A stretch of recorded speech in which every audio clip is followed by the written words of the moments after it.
Hi everyone, it's Kasia from Tarot Map, and I wanted to share with you today these beautiful goddesses that Marta from Her Stories sculpture. She creates those amazing sculptures of ancient, feminine, powerful figurines. So, we call these Venuses. Very often we know that there's a Venus of Willendorf, and these gorgeous images. There's like Marta's modern take on it, because she is a sculptor, and so she took liberty, to have like innovative look at Venus of Willendorf, for example.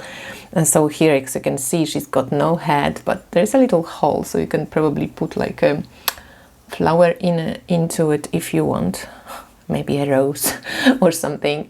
And yeah, it's just a modern take on the sculptures. And there's this amazing Venus that's 23,000 years old. The original figure comes from this age, and I think in the original, from what I read, the boobies were a little bit damaged, so there's a renovated version of her, but you can see how they were symbolizing fertility and growth and abundance. They were like great mothers, big buttocks, big breasts, just abundant, fertile, and able to feed and nourish whatever they, if people or animals. So they could symbolize maybe Mother Nature, Mother Earth, and so on. There's another one, there's a tiny, tiny little one, but that's such a sweet one. So there was a gift, one from my dearest friend Victoria and one from Marta. And yeah, I just wanted to share, because if you, like me, are passionate about this time, Neolithic periods, and the peaceful mother culture, you might be interested in those gorgeous images. And now I wanted also to share with you how I work with the fairy tale oracle and with the vampires oracle by Lucy Cavendish and Jasmine Beckett Griffith. So as you know, I'm kind of a newly convert, and I converted into the goddess into the goddess eyes, oh my god, into the big eyes. And Jasmine Beckett Griffith artwork was not so long ago a very no fucking way for me. Right now it's like, oh yes please, obsessed type of way for me. So first two decks that I gotten, first actually was the fairy tale, then I gotten also the vampire deck. Out of these two, I'm like, I love the fairy tale deck. I think this is like amazing deck, and not only do I love the subject of fairy tales, I also pulled out, this inner child cards by Isha Lerner and Mark Lerner. There's a good introduction here as well, and she also based her tarot deck on fairy tales. So I'm kind of like I'm really into, fairy tales in general. I like to look at fairy tales in like psychologically, and they great metaphors for whatever is happening in our lives, without being too personal, too, kind of narrowing. So I love this deck, and what I've been doing until now, I was pulling just one card each day from one and the other deck, and I have to say that the fairy tale deck is spot on. Yesterday even, and I started pulling this for the clients as well. I have to say that these cards have a punch, and they have an amazing ability to tune into or you know, like mirror back what we are going through. And I actually find the artwork like really incredible, because this particular deck has a lot of close-ups, and out of all of Jasmine Beckett Griffith decks, like this is not my favorite image. I love the close-ups the most, when actually the eyes do these crazy things. So this deck, the Fairy Tale, has a lot of those close-ups. In the beginning I was actually not such a great fan of the booklet, because it's not coherent to the end. Like it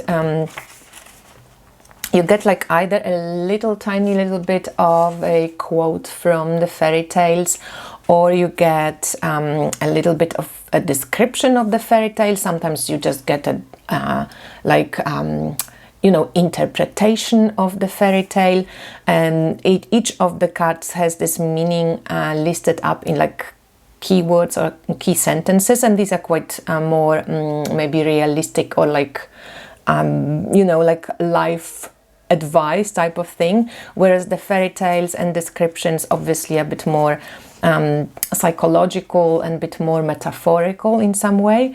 But because this book wasn't very coherent, and this was the first oracle by Lucy Cavendish that I actually have gotten, I had to get used to the way she writes and kind of go past certain limitations of interpretations as well, which, you know, fairy tales obviously are very broad, like tarot cards, in the way they describe things. So yeah, I had to, and I'm still going through a little, you know, readjustment with this book. But the more I use this deck, the more I actually love it, and the more I enjoy the booklet as well, because it's spot on, and because for me and for the clients it just comes up always with a bit of like a boom, and everybody's just like, fuck. So I have a couple of examples, like recently I had a little bit of an intense situation with a friend, and this deck was really great. It gave me the Red Riding Hood, which was about initiation and knowing whom you put your trust in and what you say to whom and so on, before, you know, the gossipy stories kind of start developing. And yeah, for the clients and friends, you know, sometimes the stories are just like incredible. How beautiful is this Vasilisa the Brave with the doll? I love it. So if you are not sure which deck to get, I probably am not great now to advise you, but I love the fairy tale tarot. So if you love fairy tales, and also the best thing about it, I forgot, I mean, I did say it in my previous video, but the fairy tales are not Disneyized or beautified, you know, they actually old folk tales where there is good and there's bad, and when you do bad things you get fucking punished, and when you do good things you get rewarded, and sometimes it looks like you might not, but then something magical happens, you get helpers and so on. So they're not like this kind of warm, lukewarm kind of fairy tales. They like the old versions of the fairy tales. And I feel like fairy tales used to be like religions before religions came, you know, stories, myths. There used to be like a code of behavior, maybe like even code of social kind of arrangements. But yeah, this deck is amazing. So the Vampires book, in the cards, how they describe the book is much more coherent together, and I'm actually love this deck as well, but for some reason I'm sold for this fairy tale. So if I was to pick from these two, my favorite, that would be definitely the fairy tale, but this is really great too, and I got it as a second deck, so I kind of, you know, still getting to know it obviously. But here we have always the vampire, the vampires speak in the first person, so they kind of describe this, you know, you humans and we vampires, and we have been watching you for years and so on.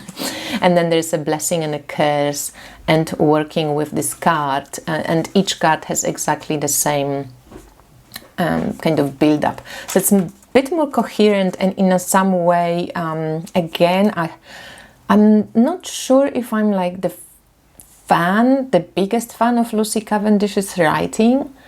I have to, you know, still kind of sit with it for a while, so I'm not kind of discrediting it just yet. But again, the cards have different paper, and again, guys, usually, you know, I don't like this huge lamination, but the lamination gives the dolly eyes, you know, the crazy eyes. There's a little bit of a pop, and also the color really pops up a bit better. I don't know, I prefer, I think, lamination with the dolls, even though these cards are really beautiful as well, and they feel nice, and, you know, in general, if we were to judge quality, this would be the better quality, right? But yeah, as you can see, this one has some of the old artwork of Jasmine, I think, because I love the new one and I'm not a fan of the old one, the more kind of cartoonish looking one. Yeah, some of these are really gorgeous. In this particular deck, there is a couple of amazing keywords as well. They're really good readers, these decks. And I was actually writing somewhere that, like, you know, we all work sometimes with decks that we're not particularly keen on the artwork. Like for me, it was, for example, even Lemurian Starchild Oracle. It's not really my favorite style of art. Or Divine Feminine Oracle by Megan Waters. Like, I don't like this artwork, but the oracle, it's great. Another one was also the Orasoma Tarot, not my favorite artwork, but I still love using the deck. And this one is also with the dolls, you know. I hated it, okay, I have to say this word, I hated it, and now I'm obsessed with it. I actually really like it, and I actually, like, they speak to me, except for those old ones. And you can see the difference where this is the newer version, I think, of her art, like really a bit more like coherent, and this one feels like it's overimposed over the image, like kind of a bit artificial, like, I don't know, not my style. So I don't like those old ones. But like, look at this amazing images of some of the deck, like some of the cards from the Vampires deck.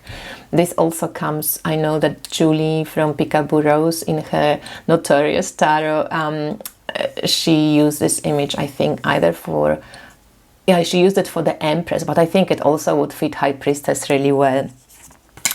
Death Ride, this card came up for me very, yeah, in one of the readings, very personal reading. Wow, was spot on as well.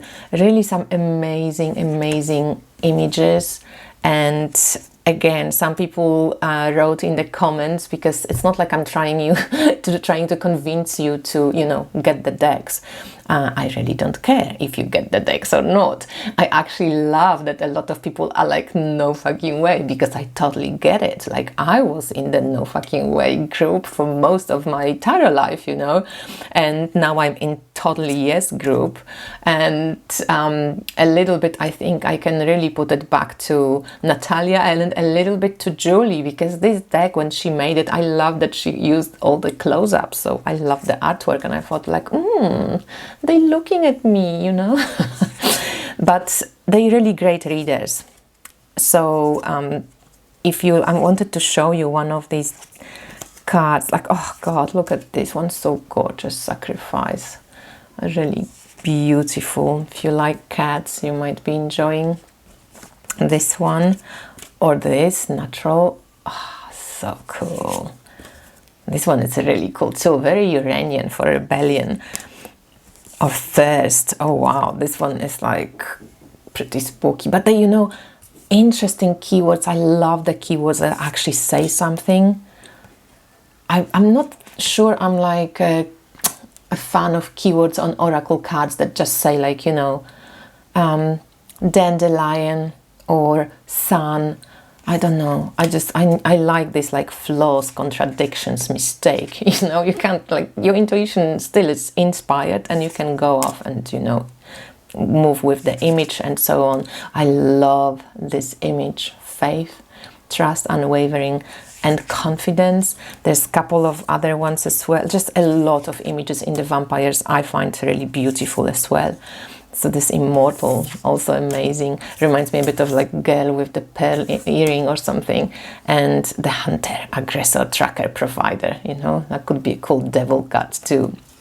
So the backs of this particular one, not my favorite.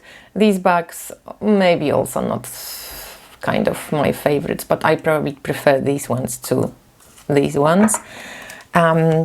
Anyway, I'm pulling, as I said, one card of each for the day, and at the end of the day I'm just trying to see where that fit into my day, okay?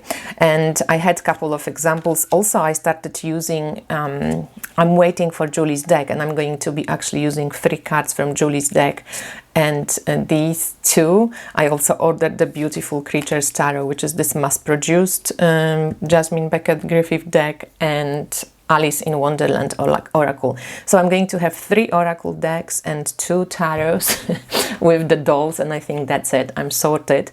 But in this particular book, in a child cards, there's this awesome spreads in the beginning, and I was doing them with these 2 decks, and I have to say, these decks are quite spookily spot on and really give interesting deep readings. So let me know how you using them. Do you mix any other decks with them? As I said, I love mixing the fairy tale, so I'm going to mix fairy tale deck with the fairy tale oracle, but the vampires can be mixed in as well. And I used Saki Saki tarot, and I also used Chekoli tarot with these decks, because they also have this crazy kind of dolls going on, and I still love this deck. So for me right now, yeah, I'm just going to pull maybe for today an oracle card for myself, just to see what comes up, because I forgot in the morning. So let's see. The Rose Elf. Oh my god. Okay, I'm sorry guys, a bit crazy. I sound a bit crazy, but it's interesting because what I did today, I actually look at my phone, okay? Because today I actually made a rose essence. So I have, when I just saw the rose elf, you know, the image looks nothing like my rose essence, but the rose elf, the name itself, reminded me of my rose essence, and how I also dried some rose petals. So that's what I'm saying, you know, sometimes, and if you don't use oracles like this, sometimes oracle can give you a hint with an image, sometimes oracle can give you a hint with the word, sometimes both, of course. I'm curious, I have to still tune in, like my rose flower essence, it's still it's still outside, like soaking in the sun and the moon. So I will read about the rose elf. I don't know this fairy tale actually. It says Revelations, so maybe something is going to be, deciphered. The 2 skulls look a little bit disconcerting. Maybe there is again some death, because in the fairy tale, these fairy tales are full on. So let's see for today from the vampires. Love conquers all. So we know that like rose essence is definitely going to be connected to, goddesses, to Venus, to revelations, enduring loyalty, internal love, lasting commitments, definitely heart chakra. I'm curious, I love the image, like how she looks up, kind of her eyes are looking up. And I'm thinking also this connection to the ancient lineage of goddesses, to Mother Mary. I'll see how I go, but Love Conquers All and Rose Elf, we're going to take a look. I'm just, maybe before I go, let's quickly take a look at the at these keywords here. So nature holds the truth. Truth revealed after a long time hidden. What is suppressed rises to the surface. Belated justice. Oh, I know this. Past evil is now recognized and an abusive person is found out. I think it could be also for relationships, for moving, like if you have a broken heart or something, or you're moving out of the relationship, because it's these 2 skulls. It could be also a great essence for this. But I know the scent of the jasmine has killed him.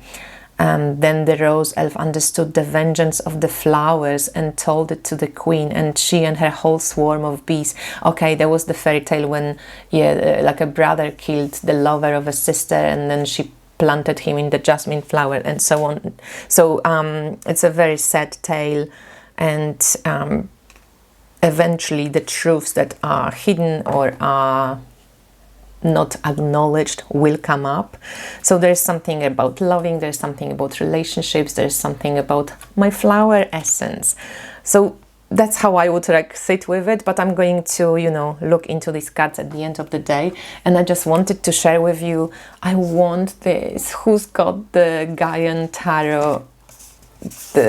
I don't know, I think this is the first edition that Joanna has maybe self-published. Oh my god, I want it, because I've never seen anything so beautiful when it comes to Hierophant. And I used to have this deck in a smaller version, but it just didn't make this impression on me.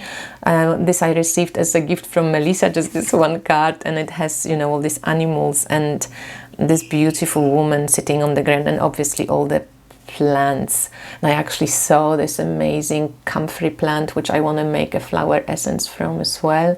Hopefully it's still flowering. I will go there. It grows next to small river here. But how amazing is this deck? Anybody has it? Anybody wants to swap, sell, exchange for something? Let me know, because maybe you don't care and I do. Like, I didn't care about eyes, but now I do. Anyway, thanks for watching, guys, and tuning in. Check out Marta's shop again if you want to see amazing sculptures. She doesn't just do these ancient goddesses. For this, actually, you might need to write her, but she also creates these amazing sculptures, and I have another 2 of her sculptures. So before I go, I'm not just going to show you this. This is my Mary Magdalene sculpture from her. It's really big, and this is Mary Magdalene in her hair. She's just dressed into, like, and covered with her hair. And my other sculpture is, oh, they big. It's Slavic goddess Marzanna. So she is the goddess of winter, and she always gets, you know, burned and kind of chased away into the underground when spring equinox comes. So she's really incredible as well. Okay, that's it. Thank you for watching. See you.